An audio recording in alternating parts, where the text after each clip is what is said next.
Čakaj, zdaj ti bom izdal en trik, kako nikoli več ne boš naredil gumijaste hobotnice.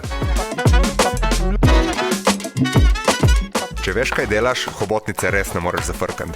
Zelenjavo samo grobo narežeš in vrneš v vročo posodo z olivnim oljem. Takoj zatem v posodo spustiš hobotnico in zaliješ z vinom. Vodo bo spustila sama, zato je ne dodajamo. Zapremo in pustimo kuhati 1 uro, dokler ni mehka.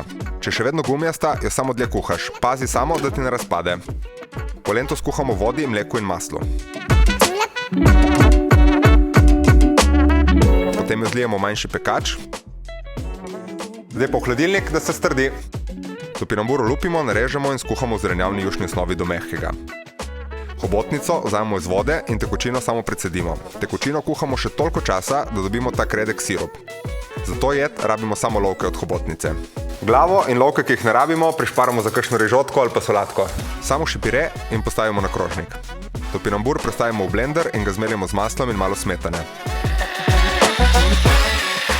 Lej, kako gladek pire. Evo polento!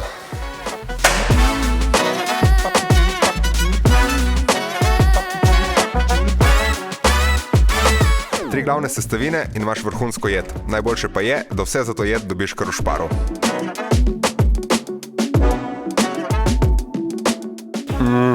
Vedno se ne govori s polnimi usti, ma to je tako dobro.